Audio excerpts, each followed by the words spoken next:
Before Harrison Ford became the galaxy's favorite smuggler, he was a quiet hurricane of sawdust, a carpenter who smelled like cedar, coffee, and mild annoyance. Picture him in Los Angeles, renting a modest workshop where nails behaved like popcorn and tape measures snapped back with comedic timing.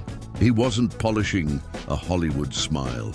He was sanding cabinet doors until they gleamed like Tatooine sunsets, long before he knew what a parsec allegedly measured. Clients knocked, scripts did not, and Harrison answered with a pencil behind his ear, and that trademark squint that said, "I can fix it, but I might judge your choice of hinges." Out hustling auditions, he chased lumber yards, where forklift operators acted like philosophers, and a perfect plank felt more valuable than applause. He was not a failed actor. He was a successful fixer of things that refused to stay together. Doors, shelves, improbable coffee tables shaped like ideas. He built them steady, then shrugged as if reliability were a secret punchline. Neighbors told friends, friends told producers, producers told assistants, and assistants told each other that the tall guy with the calm voice could make a bookshelf stand at attention. Meanwhile, Harrison timed glue drying like astronauts time re-entry, sipping burnt coffee and listening to the upstairs actor rehearse Shakespeare with the emotional range of a damp sponge. He'd pause the sander, squint at the ceiling and mutter, "Buddy, even the pine board feels your pain." The fun irony was that carpentry kept pushing him closer to movie sets like a magnet covered in varnish. There were errands to studios, repairs on flimsy office walls, and mysterious calls that began with, "Could you swing by and fix a thing?" He'd show up with a toolbox that looked like it had fought dragons, step over cables, and pretend not to notice the framed posters auditioning for his attention. A producer would peer over sunglasses and ask for a miracle, and Harrison would deliver a bracket, a level, and a line so dry it could start a brush fire. Somewhere in there, he learned the magic phrase, measure twice, smirk once. His routine was a ballet of blue jeans and splinters, morning runs to the lumberyard, midday wrestling matches with a stubborn hinge, evening cleanups where the broom made soft shh sounds like a stage whisper. He'd treat each project like a character study, asking himself whether this drawer preferred a confident glide or a dramatic entrance. When a board twisted, he negotiated like a diplomat who'd lost his notes, coaxing it into alignment with promises of sandpaper and patience. If a nail protested, he'd tap it gently and say, "We do this the quiet way, pal," and somehow the nail agreed. Acting still hovered like a faint radio station, audible only when the city got very still. Friends invited him to classes. Harrison preferred chisels, yet fate has a sense of humor, and every clean 90-degree angle he made was pointing toward a cockpit none of his rulers could measure. By the time Harrison Ford's tool belt started creaking like an old Western saloon door, Hollywood studios had already nicknamed him the guy who actually knows how to fix stuff. Forget the glitter, the red carpets, the champagne fountains. This was the man who could make a prop table stop wobbling during a love scene. That, my friends, is true star power. He'd arrive at studio lots in his battered pickup, toolbox rattling like a mariachi band inside, and security guards would wave him in with more respect than they gave most actors. Why? Because when a set collapses, no amount of dramatic monologues will save the day. But Harrison with a hammer? That's Oscar-worthy. Executives in shiny sunglasses would bark, "Kid, we need a wall fixed before the director sees it." Harrison would glance at the crooked wall, raise one eyebrow in a way that later became iconic, and mutter, "That's not a wall, it's a suggestion." Then, with 3 nails, 2 planks, and the power of sarcasm, the wall would stand straighter than a British butler. He was less of a carpenter and more of a magician who made lumber obey. The whispers spread quickly.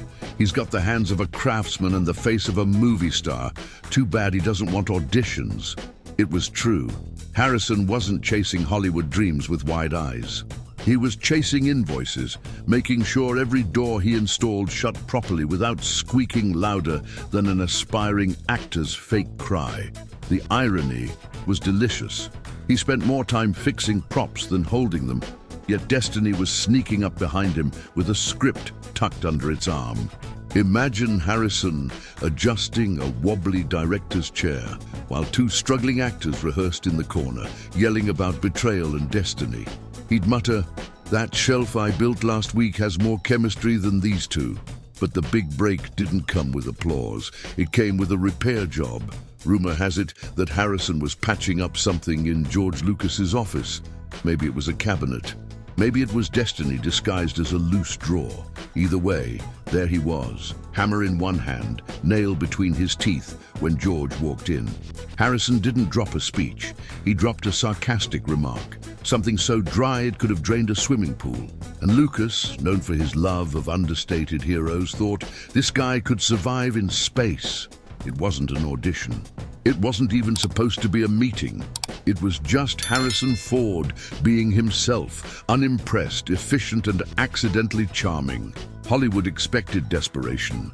Instead, it found a carpenter who cared more about planks than applause. And that, dear listener, was the exact moment when the sawdust of carpentry started swirling into the stardust of cinema. If Hollywood careers were cakes, Harrison Ford's was baked by accident, left in the oven too long, and somehow came out delicious. The man didn't storm into auditions with headshots and monologues. He was dragged in like a reluctant piece of furniture. George Lucas needed someone to help read lines with actors trying out for a little space movie. A carpenter with sawdust still clinging to his shirt didn't exactly scream galactic smuggler, but Harrison shrugged and said, "Sure, as long as I'm home in time to varnish." So there he was, sitting in a dull audition room, holding a script like it was a poorly folded blueprint. Actors came in, sweating ambition, voices cracking as they screamed about hyperdrives, Jedi councils, and cosmic prophecies. Harrison leaned back, unimpressed, reading his lines with the energy of a man stuck in traffic on a Tuesday, where others shouted, "The hyperdrive is broken," like it was Shakespearean tragedy. Harrison muttered it as if he was annoyed the microwave stopped working. And that was the magic. His dry, sarcastic delivery cut through the melodrama like a saw through pine. Suddenly, Han Solo wasn't a role on paper. It was Harrison Ford being himself, the carpenter who looked at chaos and sighed like it was just another broken cabinet hinge. The room fell silent, then cracked with laughter. Lucas didn't need to look any further. The galaxy had found its reluctant hero. The actors who came to audition tried to sparkle like diamonds. Harrison? He sparkled like sandpaper. The difference was obvious. Every smirk, every shrug, every dismissive, "Yeah, kid," was pure Solo energy. He wasn't performing. He was just tired, sarcastic, and probably thinking about whether he had enough nails left for his next carpentry job. It wasn't planned. He wasn't begging for the role. In fact, he probably left the room thinking, "Good, now I can finally get back to finishing that cabinet order." But fate had other plans, and they came wrapped in hyperspace and laser sounds. Imagine Lucas and his team sitting there after Ford left, blinking at each other.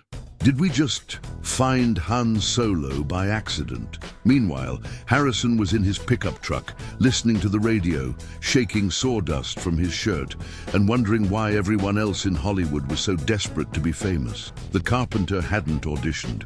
He had accidentally auditioned. And in that accident, Hollywood realized that sometimes the best way to find a hero is to drag in the guy who didn't even want to be there. The moment Harrison Ford slipped into Han Solo's boots, the carpenter life didn't vanish. It just got sprinkled with cosmic glitter. He had traded measuring tapes for hyperspace coordinates, toolboxes for blasters, and pickup trucks for the Millennium Falcon. But deep down, he was still the guy who knew the difference between a Phillips screwdriver and a flathead.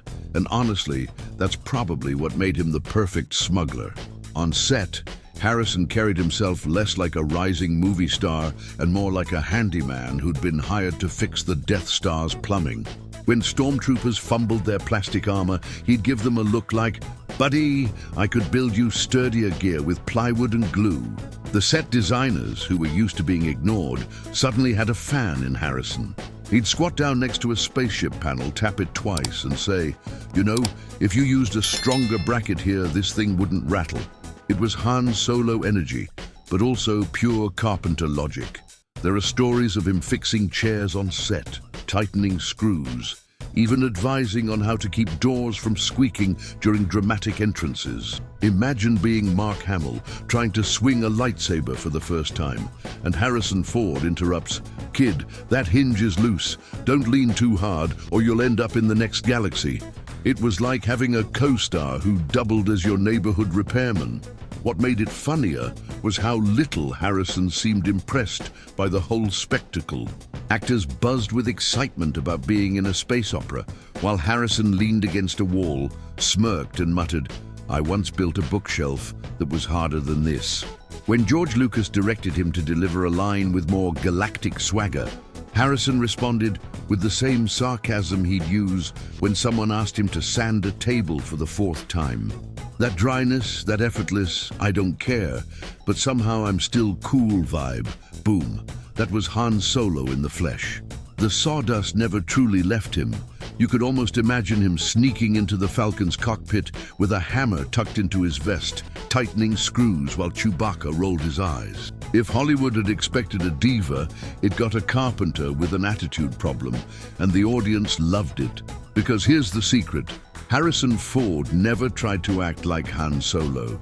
He just was Han Solo, a guy dragged into wild situations who mostly wanted to finish his job and go home.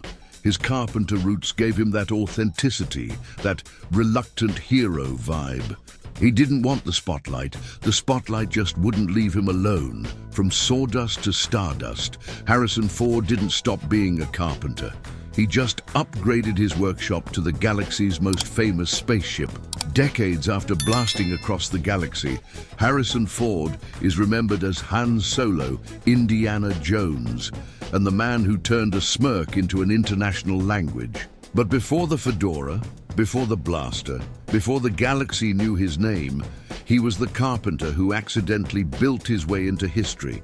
And here's the twist: that part of him never really left. Fans love to imagine that somewhere out there, tucked away in an unassuming living room, sits a Harrison Ford original, a bookshelf holding mystery novels, a table still sturdy after 50 years, or a cabinet hiding mismatched mugs.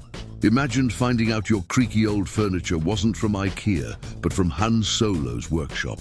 That's not just furniture, that's intergalactic heritage. Even after fame, interviews often dragged him back to those Carpenter days.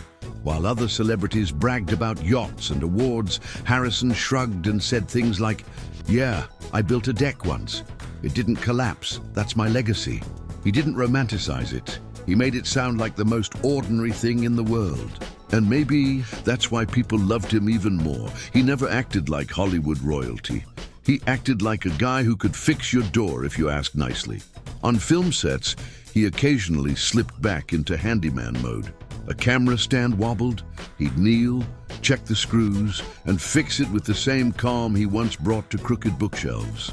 Crew members whispered stories about how Ford could land a plane, escape a boulder, save a princess, and also, if necessary, reattach a cabinet hinge. That combination of ordinary and extraordinary made him timeless. The irony of Harrison Ford's career is delicious. He didn't beg for stardom, he practically avoided it. While others ran toward the spotlight, he ducked behind it with a hammer in his hand. Yet fate loves reluctant heroes, and so the Carpenter became a legend.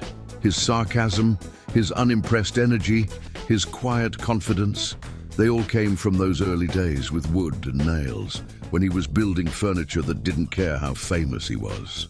And in a strange way, being a Carpenter made him the perfect actor. Carpenters don't chase glory, they chase precision. They don't crave applause, they crave balance, sturdiness, and the satisfaction of a job well done. Harrison brought that same attitude to acting. Show up, do the work, don't fuss, let the results speak for themselves.